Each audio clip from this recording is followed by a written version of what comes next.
exposición. A continuación, damos paso a la ponencia titulada La multivalencia de la ineficacia del acto jurídico a partir del octavo pleno casatorio civil, a cargo del doctor Santos Urtecho Navarro. El doctor Santos Urtecho Navarro es docente de Derecho Civil de la Universidad Privada del Norte y de la Universidad César Vallejo. Doctor en Derecho, abogado principal del estudio jurídico Santos Urtecho Benítez Abogados, conferencista en diversos eventos académicos. Recibamos al doctor Santos Urtecho con fuertes aplausos.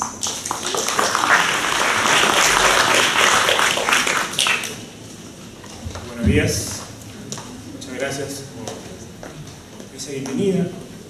Debo agradecer de manera muy especial y como siempre al doctor Fran Acevedo por la invitación, por la consideración. No es la primera vez, tenemos el honor de participar consecutivamente en este Congreso Regional de Derecho Notarial, Registral y Civil. La primera oportunidad fue en el 2015. Y como ya se ha dicho, como ya hemos dicho antes con el doctor Fran Acevedo, en la oportunidad en que sea pertinente o él lo considere adecuado, estamos a disposición precisamente para compartir ideas jurídicas, compartir opiniones, compartir algunas reflexiones sobre temas obviamente que nos interesan y de alguna manera seguimos aprendiendo, porque el aprendizaje no es necesariamente unidireccional. El aprendizaje siempre es un círculo que va y viene y que a manera pues de bola de nieve debe hacerse más grande y no tener fin, no tener un momento en que se detenga. En esta ocasión, y como se muestra aquí en la presentación, vamos a conversar sobre algo que estamos esperando. Y digo esperando porque todavía no ha salido el pronunciamiento de la Corte Suprema. El pronunciamiento del Pleno Casatorio en sí, ¿no? Porque el órgano correspondiente, conformado por las dos salas supremas en materia civil, la permanente y la transitoria, constituyen esto que se llama Pleno Casatorio.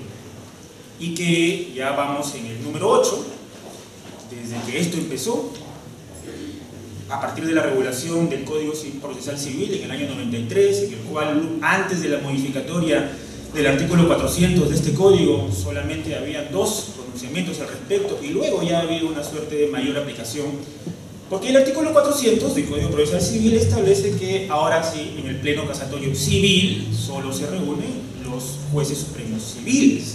Antes era una especie de sala plena en que se reunían todos los jueces supremos, tanto de la especialidad civil, obvio, pero aparte las salas penales y las salas de derecho constitucional y social. Pero bueno, eso es solamente una especie de preámbulo o en todo caso un comentario que nos ubica en esta posición. El octavo pleno casatorio, y solo para mostrar, por favor avancemos, para mostrar de manera gráfica, fue convocado el 7 de diciembre del 2015 y se realizó el 22 de diciembre del 2015. Por eso dije al principio esperando, porque ya pasaron 4 meses o más y todavía no se ha emitido el pronunciamiento con respecto a qué es lo que resuelve el Pleno acerca del tema en conflicto, o el tema controvertido, ¿no? Más que en conflicto. Se origina a partir de una demanda de nulidad de acto jurídico, y esa es la pretensión, en la cual se imputa la nulidad con respecto a un acto de disposición de uno de los cónyuges, pero de bienes que pertenecen no a este uno, sino a la sociedad conyugal, ¿no? O lo que podemos considerar de manera más específica la sociedad de gananciales, ¿no? Bienes comunes, pero obviamente pertenecientes a la sociedad conyugal. Entonces, solo esto para tener la noción, y eso es una información que es de público acceso, especialmente en la página web del Poder Judicial, y bueno, solo está eso, no está la resolución. En la siguiente diapositiva mostramos el kit del asunto. ¿Por qué es que se convoca al Pleno? Y en todo caso, más que la demanda de nulidad de acto jurídico que habría de resolverse, ¿por qué es que se considera que es un tema controvertido y en el cual, en efecto, se necesita establecer uniformidad? Porque esa es la intención de los plenos casatorios, uniformizar los criterios de los órganos de administración de justicia y en particular del máximo ente, que es en este caso la Corte Suprema. Y se considera que existe una variopinta, utilizar un término más simple, interpretación con respecto a los efectos del artículo 315 del Código Civil, que como lo tenemos a la vista, indica que si se trata de disponer de bienes comunes, de bienes de la sociedad, en todo caso gananciales, se requiere la intervención, y esa palabra está en otro color para darle justamente la marca correspondiente, la intervención de marido y mujer, ¿no? Bueno, la terminología tal vez tampoco es la más adecuada, ambos son cónyuges y en todo caso, paréntesis, esta terminología se arrastra del Código de 1936 e inclusive del Código anterior de 1852, en el que, sin ánimo de sembrar conflicto de género, pero en ambos códigos precedentes, el dominio, tanto jurídico como material, correspondía al varón, o sea, al marido. En el Código del 84, la cuestión ya entra un poco más a igualizar, en todo caso, darle la igualdad de trato genérico a ambos integrantes de la sociedad conyugal, varón y mujer, y entonces la terminología más correcta suele ser empleada como cónyuge, pero aquí quedaron unos rezagos, ¿no? O un rezago de ese contexto conceptual que se venía empleando en los códigos anteriores. Independientemente de ello, el punto es que se requiere la intervención, y ese es el término que quizás genera la difusión, la abstracción, el carácter ciertamente ambiguo de las interpretaciones que se han venido dando durante la aplicación de este Código Civil del 84 y de este artículo en particular. Porque puede preguntarse, ¿intervención en sentido físico? Es decir, que los dos se encuentren presentes al momento en que se realiza el acto jurídico y especialmente la declaración de voluntad destinada a la disposición, o una intervención en sentido ya más que todo jurídico, que puede ser presencial o no presencial, pero en la cual es posible que exista forma de declarar la voluntad, expresa en todo caso, porque aquí no se admitiría la forma tácita, pero de alguna manera se puede corroborar que ambos están interviniendo.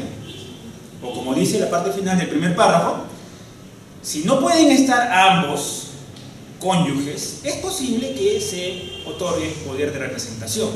Y esto precisamente para que lo que declare el que sí está presente, el que sí participa en la realización del acto jurídico como tal, no lo haga a título personal, no lo haga por sí solo o para sí solo, sino que lo haga precisamente como integrante de la sociedad conyugal a la cual está representando.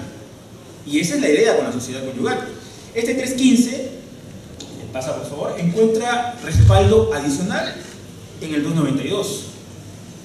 La sociedad conyugal es un ente especial de protección jurídica, que obviamente recibe regulación jurídica y que como tal no es persona natural, ni persona jurídica, tiene un tratamiento especial, pero que está conformada por cónyuge varón y cónyuge mujer, y eso todavía es así, y así va a seguir siendo por buen tiempo, aunque nuestros vecinos ya estén adelantándonos en el cambio. Por ejemplo, recientemente la Corte Colombiana, la Corte Constitucional de Colombia, ya aceptó la posibilidad de que exista lo que se llama la unión, aquí la unión civil, pero que es la unión del mismo género. Otros ejemplos como Argentina, como Chile, en fin, como la Corte misma de Estados Unidos, pero el Perú todavía está dentro de la burbuja y aún no es posible el cambio que algunos quieren. ¿Bien? Cerrando paréntesis ahí. Se requiere la participación, ya sea física o ya sea en todo caso por representación. ¿Pero por qué? Porque es un ente especial y por eso los bienes no son de uno, sino que es de la sociedad conyugal. Y por cierto, tampoco son de ambos, ¿no? O sea, no es un régimen de copropiedad, que podría tener alguna similitud o algo parecido, pero no necesariamente existe la copropiedad como la conocemos en la regulación del libro de derechos reales del Código Civil. Inclusive, solo para delinear aún un poco más, en la copropiedad cabe la posibilidad de que uno de los copropietarios transfiera sus acciones y derechos, claro, con autorización o participación de los otros, asentimiento, perdón, de los otros copropietarios, o inclusive permite ratificación, pero sí se puede sin extinguir el derecho de copropiedad, o en todo caso sin extinguir la institución de la copropiedad como tal. Si eso se quisiera hacer en la sociedad conyugal, la única forma de hacerlo es extinguiéndola, ya sea por divorcio, o sea, disolución del vínculo matrimonial, o en todo caso fallece uno de los cónyuges.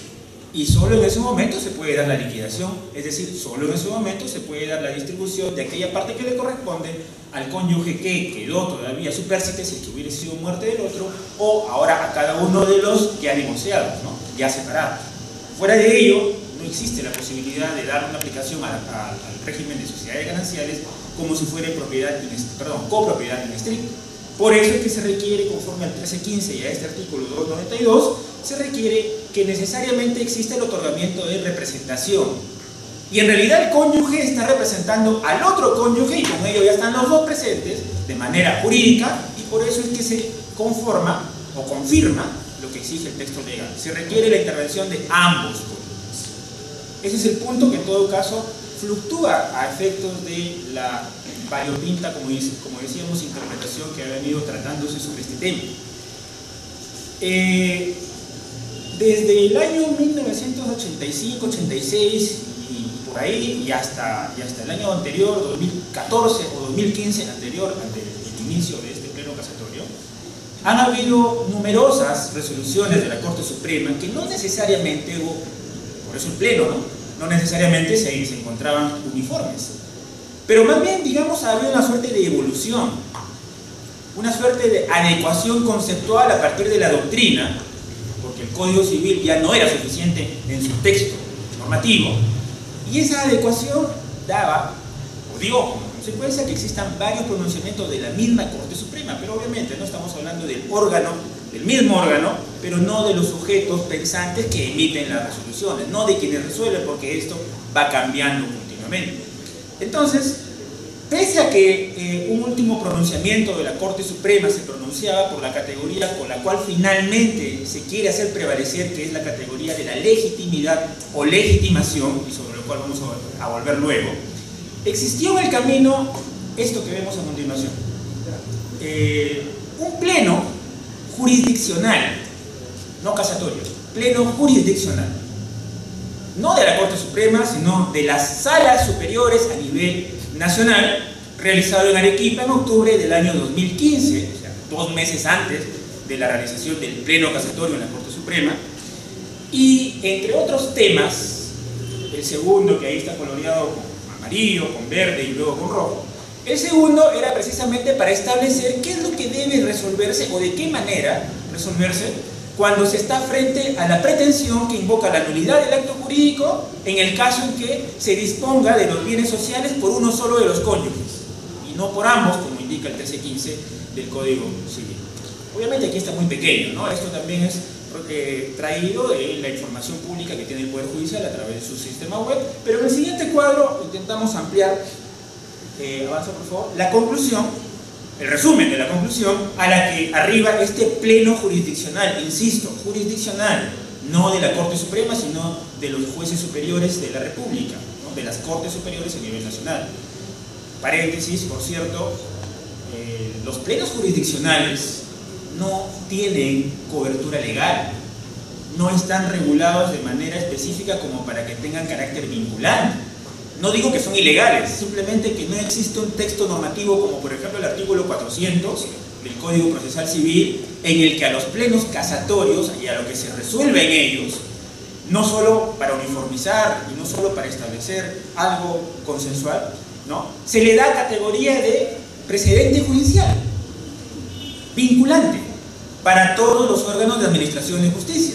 E inclusive, uno de los motivos, una de las causales de procedencia del recurso de casación, aparte de la infracción normativa, es apartarse del precedente judicial, inmotivadamente, injustificadamente. Entonces, los plenos casatorios sí tienen este carácter no solo vinculante, sino legal en sentido estricto, porque así lo establece el texto normativo del Código Procesal Civil, artículo 400, como ya venimos repitiendo. Pero los plenos jurisdiccionales no gozan de ese aspecto de vinculatoriedad. Pero claro, ¿no?, como se trata de la reunión de los jueces superiores de todas las salas del Perú, existe una especie de vinculación de facto, ¿no?, una especie de vinculación arraigada, porque de alguna manera por algo se pusieron de acuerdo, aunque ahí dice por mayoría, pero de todas maneras sirve por lo menos para intentar llegar a un criterio uniforme, aunque, como dijimos, la Corte Suprema finalmente tendrá la última palabra. De todos modos, a nivel genérico, lo común o lo regular es que exista primer grado, primera instancia, segundo grado, segunda instancia, y esta segunda instancia o segundo grado en materia por lo menos de nulidad de acto jurídico le corresponde a las Cortes Superiores. Que se utilice el recurso extraordinario de casación para llegar a la Corte Suprema no necesariamente se da en todos los casos. Y un motivo que justamente no lo permite es, por cierto, el económico. Porque quienes conocen el tema saben que los aranceles judiciales con respecto al recurso de casación son ciertamente elevados. Y no necesariamente todos los litigantes se encuentran en la posibilidad de cubrir ciertos aranceles, además de otros costos que significa el proceso. Bueno, eso como el comentario, pero volviendo a este punto, la conclusión del pleno jurisdiccional de las salas superiores es que cuando se dispone de bienes de la sociedad gananciales por uno solo de los cónyuges, vulnerando el artículo 315 del Código Civil, eso es nulo. El acto jurídico, la declaración de voluntad destinada a la disposición de los bienes gananciales que ha sido efectuada por un cónyuge y no con la participación de ambos, es nulo, por tres posibles causales. La causal de ausencia de manifestación de voluntad, inciso 1 del 219 del Código Civil. La causal de objeto imposible, porque se dice, si el 315 exige que participen ambos, es imposible que uno solo lo pueda realizar. Y la causal de fin ilícito, porque como el 315 es una norma de carácter imperativo y más que todo su protección, o en todo caso su contorno es el derecho de familia, porque está en este libro de familia, corresponde a la protección de la familia como tal, que tiene además una tingencia constitucional y por ende pues está por encima de otras normas y de ahí su carácter imperativo. Por lo tanto, ir contra ese dispositivo normativo es ilícito. Esa es la consideración de las Cortes Superiores, ¿no? De los jueces superiores reunidos en el pleno jurisdiccional, ¿no? Sobre esto no voy a entrar en más detalle porque en realidad me parece no es algo que resulte tan difícil de comprender, al menos con las tres causales señaladas por este pleno jurisdiccional. Pero de todas maneras, ¿no? Sin perjuicio de ello, luego podríamos extender el tema, dependiendo también del tiempo concedido.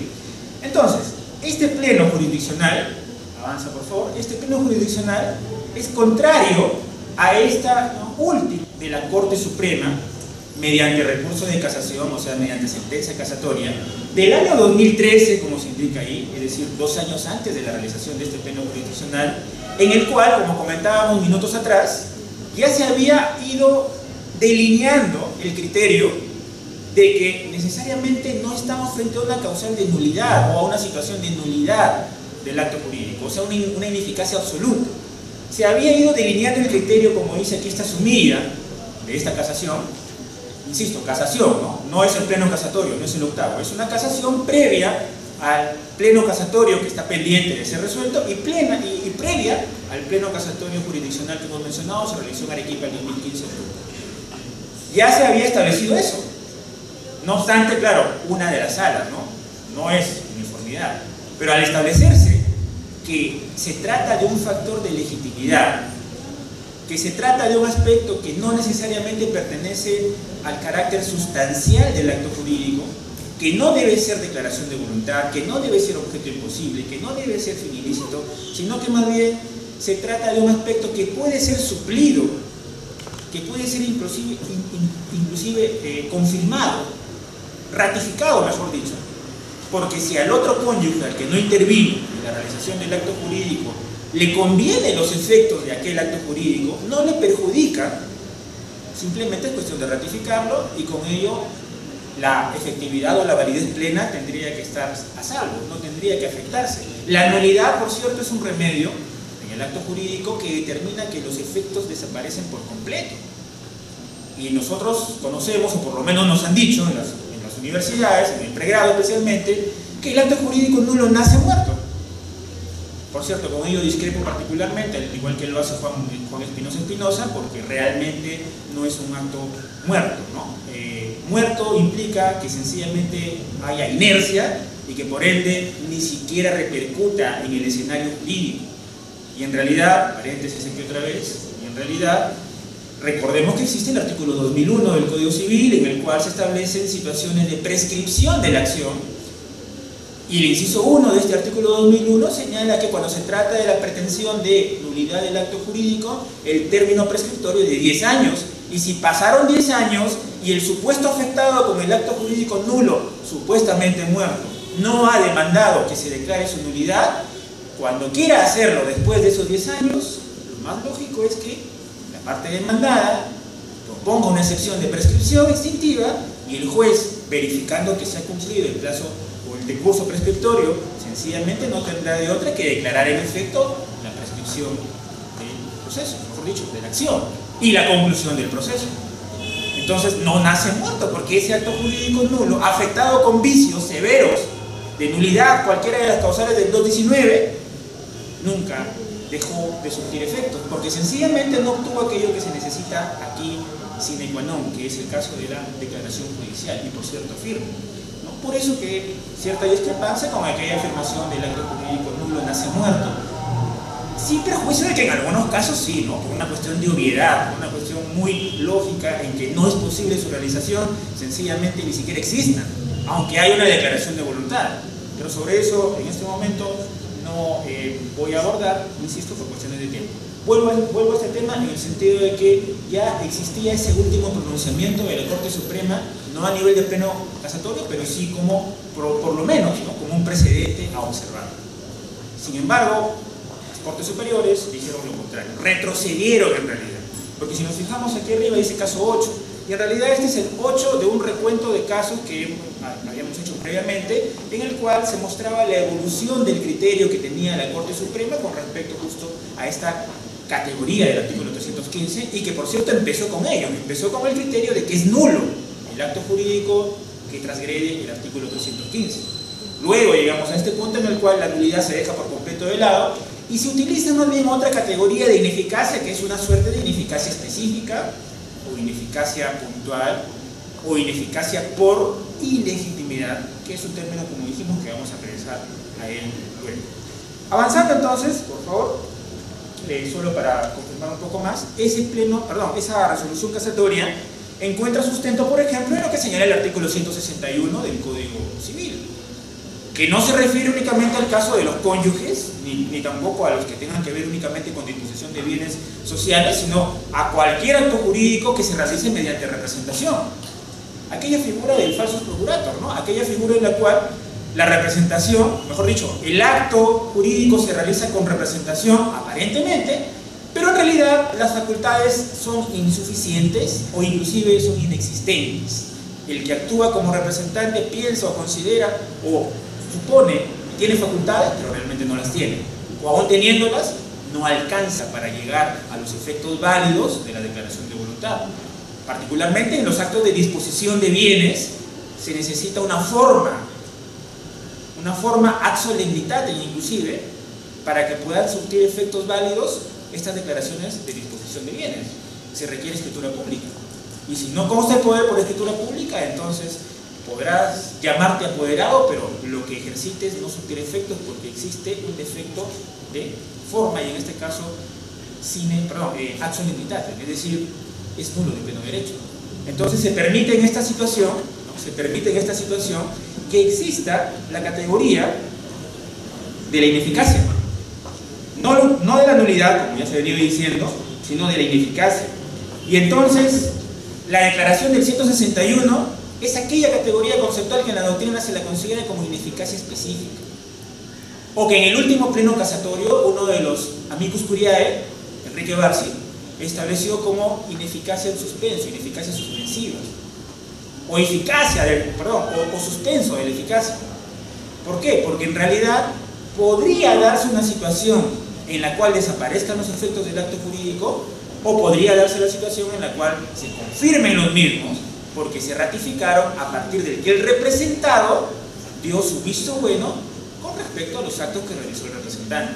Y volviendo a la sociedad conyugal, el representado en la sociedad conyugal es esta misma sociedad conyugal, ¿no? Pero en sentido específico, uno de los cónyuges representa al otro. Y si el otro no intervino, o en todo caso desconocía, o en todo caso sencillamente la representación que se otorgó fue insuficiente, cabe la posibilidad de que ese otro, el representado, ratifique. Y esa ratificación, conforme a lo que indica el texto siguiente, el 162, ¿no? Es posible, en tanto que, claro, se reúnan las formalidades o las condiciones que exige el acto jurídico de que se trata.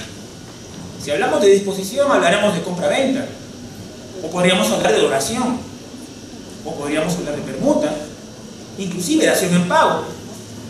Pero estamos hablando de actos jurídicos en los cuales no necesariamente todos requieren una forma prescrita. La compra-venta, por ejemplo, es un contrato netamente consensual, de forma libre, Sin embargo, claro, ¿no? Si queremos, como compradores, oponer nuestros derechos a terceros, deberemos llegar hasta el registro público. Deberemos tener escritura pública. No basta con un documento privado. No basta con la buena fe, que es declaración de voluntad verbal, porque según el texto del código, perdón, del libro de derechos reales, el 949, ¿no? La sola obligación de enajenar hace al acreedor propietario del bien inmueble, pero en realidad no basta con el aspecto, perdón, la declaración verbal, al menos no como seguridad jurídica. Si nos quedamos solamente en la consensualidad, seguro que sí, pero tendremos que buscar buena fe hasta el final. Y el punto siempre va a ser cómo oponemos nuestro derecho de nuevo propietario frente a los demás que no participaron, que ni siquiera conocen ni tienen por qué conocer que existió esta compraventa. Entonces, llegar a ese punto, correcto, ¿no? Pero como contrato de compraventa no hay formalidad. Distinto es en el caso de la donación, en el cual sí, es un acto jurídico ad solemnitate, porque el 1625 exige escritura pública. Y entonces necesita la participación, si que fueren los donantes, los cónyuges, necesita la participación de ambos, no solo de manera indirecta, sino que la escritura pública, conocemos, ¿no? Es ante el notario, y en todo caso, si es por representación, igual. El poder debe constar además en otra escritura pública. Por eso depende del tipo de acto jurídico de que se trate para efecto de la disposición. Sin embargo, se permite la posibilidad de la ratificación del acto jurídico que por el momento se encuentra, digamos que endeble, ¿no? Por el momento se encuentra todavía no concretizado en cuanto a sus efectos, porque existe el riesgo de que haya ineficacia. Y esa ineficacia, como señala pues, el texto anterior, el 161, es oponible con respecto al representado. O sea, para el representado esos actos no son eficaces. Para el tercero que adquiere el derecho por efecto de la disposición, se tendría que mantener el efecto sin perjuicio de la correspondiente indemnización por daños y perjuicios por precisamente haber sido afectado el tercero. Tenía una expectativa con respecto al derecho de propiedad sobre el bien que se está transfiriendo. Entonces, no es un solo caso, no es una sola situación. Pueden presentarse muchas situaciones, pero de todas maneras, la salida más, digamos que conveniente desde el punto de vista del pragmatismo y de los resultados que tiene el derecho, no necesariamente es la nulidad, porque eso es ahora sí, con la declaración judicial, dar por muerto el acto jurídico. Mientras tanto que la ineficacia, en este caso específica, permite una ratificación. Que por cierto, ¿no? Hay, inclusive, vamos a avanzar por favor, inclusive hay, sobre el tema mismo de la ineficacia, hay todavía discusiones en aspectos accesorios. Por ejemplo, hace rato mencionamos que el artículo 2001 del Código Civil señala los plazos de prescripción, y en el caso de la nulidad, o de la pretensión de nulidad, son 10 años. Pero no es el mismo tiempo en el caso de la anulabilidad, que son 2 años.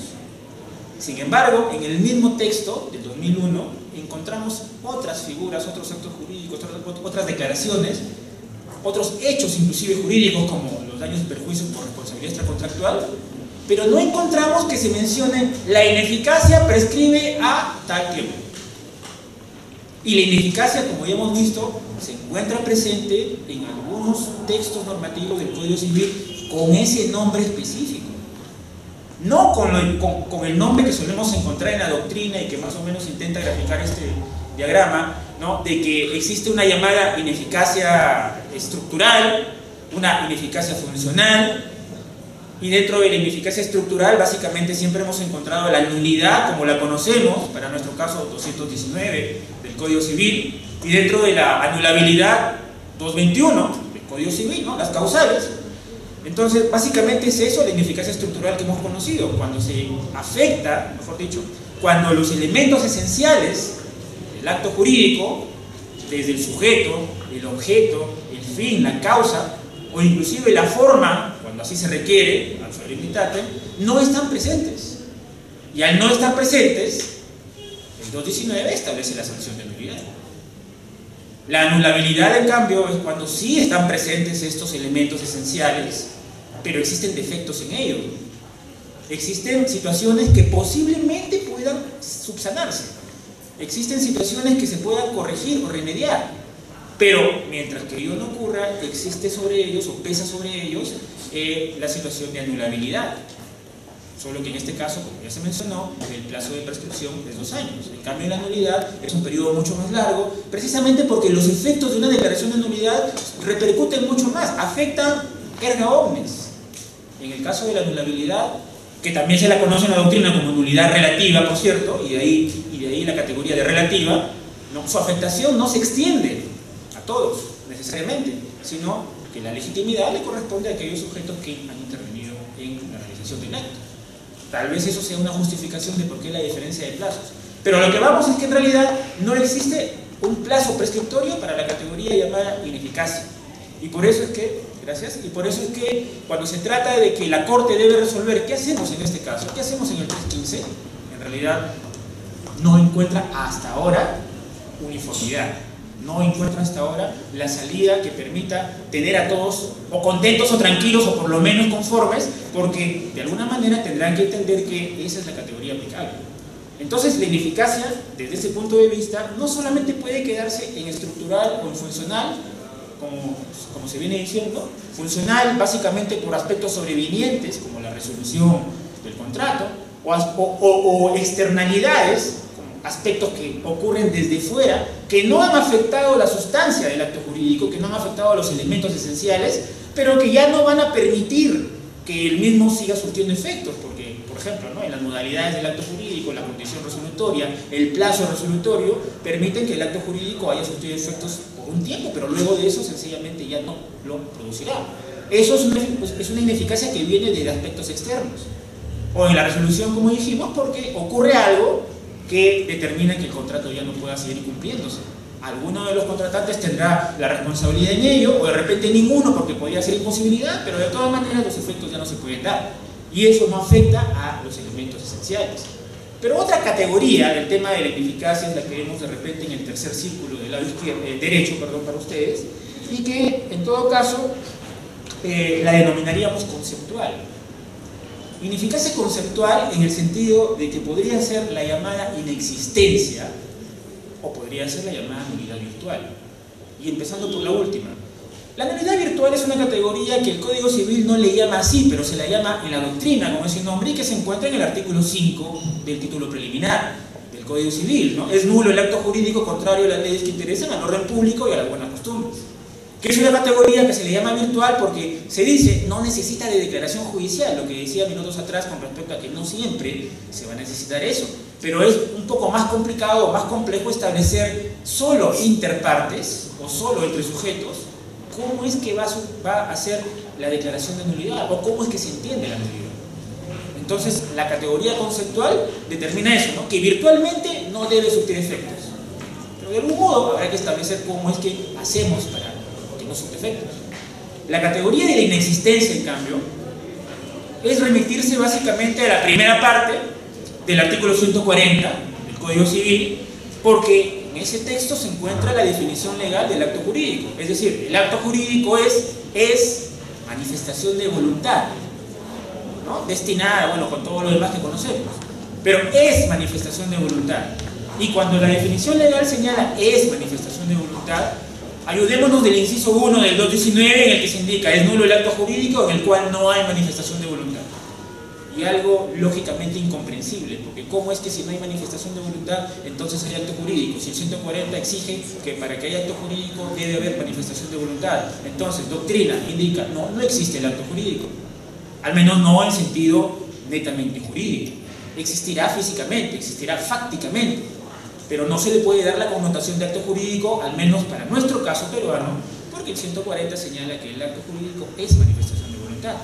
Y ya para terminar, la última parte, hace alusión a una categoría de ineficacia específica, que justamente es el ejemplo del 315, o del 161, o inclusive del 195 del Código Civil, en el que se regula esto del fraude en el acto jurídico, ¿no? Y se dice, el resultado del fraude en el acto jurídico, o sea, cuando el acreedor esconde, entre comillas esto, ¿no?, o pone a buen recaudo los bienes con los cuales, el deudor es el que pone a buen recaudo, entre comillas, los bienes con los cuales el acreedor puede hacerse cobro de ese crédito pendiente, y ahora que va a cobrar ya no hay bienes sobre los cuales exigir, ¿no?, el pago. ¿Por qué? Porque si se hizo la transferencia onerosa o gratuita a un tercero, El 195 señala esa situación como fraude con consecuencia de ineficacia, no con consecuencia de nulidad o anulabilidad. Categoría específica, como insistimos, pero que en el texto legal del Código Civil no se establece cuál sería el plazo para señalar la prescripción posible o la posible prescripción. Lo último, por favor. Entonces, la falta de legitimación o la falta de legitimidad trae como consecuencia la ineficacia por inoponibilidad. Esto a decir de los amicus curiae en el octavo pleno casatorio, y específicamente a decir de Giovanni Priori, a decir de Rómulo Morales Hervías, a decir de Gastón Fernández e inclusive de Enrique Barça. La situación es que la categoría de la nulidad resulta siendo una sanción demasiado extrema para un caso o un contexto en el cual uno de los cónyuges que no participó con su declaración de voluntad en el acto jurídico de disposición de bienes puede verse beneficiado con ello y por tanto no le conviene que exista la nulidad, porque ¿qué tendría que hacer en todo caso? ¿No? Volver a realizar el acto jurídico, y esto es desde el inicio, sin perjuicio de los costos que ello podría implicar, independientemente de que el adquirente quiera todavía mantener esa vinculación jurídica con los transferentes, porque por lo menos ya habría una situación de desconfianza. Una de las situaciones particulares que invoca, por ejemplo, Alex Plácido, en este también octavo pleno casatorio, es algo muy fácil, tal vez, conforme él lo plantea y conforme es entendible. Cuando varón y mujer contraen matrimonio en el registro civil, no necesariamente están preocupados por hacer el cambio de su estado civil en el documento de identidad o en el archivo de RENIEC. No necesariamente se preocupan en eso. Después del matrimonio civil, como celebración o como acto jurídico, vendrá la recepción, vendrá la fiesta, vendrá la resaca, al día siguiente seguirán medios encaramados, pero no habrá una posibilidad de que acudan al registro civil a hacer el cambio del estado civil. O sea, algo tan simple que en realidad no se hace. Como que, por ejemplo, cuando cambiamos de domicilio y nos vamos a otra ciudad y estamos ahí buen tiempo, e inclusive vamos a radicar ahí, no hacemos el cambio de domicilio y luego en 10 de abril o el 5 de junio tenemos que estar viajando porque como toca votar, entonces al no haber cambiado de domicilio nos han fijado la mesa de sufragio en aquel domicilio anterior. Es un defecto no del registro propiamente, sino de nosotros como ciudadanos que no somos diligentes. Pero lo que plantea el Plácido es que al contraer matrimonio y al hacerlo el registro civil o con participación del registro civil, así como hay costos o aranceles o tasas para efectos de emitir los correspondientes formularios o el acta de matrimonio inclusive, un costo adicional que no ha de ser mucho para que el mismo registro civil automáticamente haga el cambio en su sistema y automáticamente emita el nuevo documento nacional de identidad con la letra C, ¿no? O sea, casado, ya no la letra S. Y automáticamente se le entreguen a los contrayentes. Bueno, por lo menos eso va a permitir que terceros, posibles adquirentes, ya tengan conocimiento de que están intentando realizar un acto jurídico con una persona casada y con una mínima diligencia exigirán la participación de ambos cónyuges. Pero bueno, eso es una salida, una posibilidad que depende, como habíamos dicho, ¿no?, en realidad de registro en cuanto a la habilitación de esto. Sin embargo, todavía falta mucho para llegar a eso, porque el registro primero necesita pasar todos los contenidos de los registros civiles de las municipalidades a un solo registro, que es lo que está haciendo ahora, pero todavía le falta bastante. Último cuadro, por favor. Giovanni Priori plantea esto como conclusión, y ya hemos adelantado un poco. Recomienda al octavo pleno casatorio, a la Corte Suprema, a las dos salas, que no se puede dar una sola solución, que pueden haber inclusive 7 soluciones, de repente más, dependiendo de que el segundo cónyuge, como dice ahí, es decir, aquel que no participa del acto, aquel que supuestamente es el afectado, actúe con buena fe o actúe con mala fe o con indiligencia, como es el ejemplo este de no haber actualizado los datos en el Registro Nacional de Identidad. Que el tercero, igualmente, actúe con buena fe o con mala fe, porque puede haber connivencia entre el tercero y uno de los cónyuges. Que el cónyuge que sí realiza la declaración y por ende el acto, haga actos de disposición o haga actos de gravamen. O sea, no necesariamente transfiera el derecho de propiedad, ¿no?, sino que, por ejemplo, una hipoteca para obtener un crédito, ya sea en beneficio de sí mismo, lo cual solo procedería si él aparece como soltero, o en beneficio de la sociedad conyugal, es decir, favorece a ambos cuando así lo ha exigido aquel sujeto que le otorgará el crédito, fundamentalmente, principalmente las entidades financieras. Pero, como vemos en el extremo derecho, ninguno de los resultados apunta a la nulidad. Cuando exista buena fe, sencillamente debería mantenerse la eficacia. Y cuando existe mala fe de algún sujeto, podría considerarse la ineficacia, no la nulidad, la ineficacia del 161, del 162, o sea, ratificación. Ahora, ¿qué tiempo? ¿Qué plazo? Eso tendría que fijarlo la Corte Suprema cuando resuelva, ¿no? Pero es posible llegar a esa solución con la intención de mantener el tráfico jurídico adecuado, la intención de que una nulidad no implique volver a cero para otra vez obtener los efectos jurídicos, y de alguna manera eso también presta una suerte de confianza en la realización de los actos jurídicos, una suerte de, digamos, eficacia, ¿no? Eficiencia más que eficacia, porque la eficiencia implica menos costos con los mismos resultados o beneficios, o más resultados o beneficios. Entonces esa situación planteada por Iván y Priori, que aquí solamente estamos, digamos que, trasladando a un cuadro, es lo más adecuado, consideramos, para efectos de que cuando salga esta resolución finalmente que resuelva el Pleno Casatorio octavo y la casación en específico que está trabajando, pueda pronunciarse sobre ello, ¿no? Consideramos que no debería haber un retroceso de parte de la Corte Suprema a considerar la nulidad como así lo ha hecho el Pleno Jurisdiccional de las Cortes Superiores, y que en realidad ha determinado que esto se vuelva otra vez un tema controversial, ¿no? Y que esa controversia necesariamente, claro, a nosotros nos permite seguir conversando y discutiendo, pero necesariamente pone en stand-by la seguridad jurídica que podría requerirse para estos casos. Disculpen por el exceso de tiempo, inclusive por ahí faltaba un cuadro más, pero que ya podríamos pasar por alto, y les agradezco nuevamente por la atención. Muchas gracias.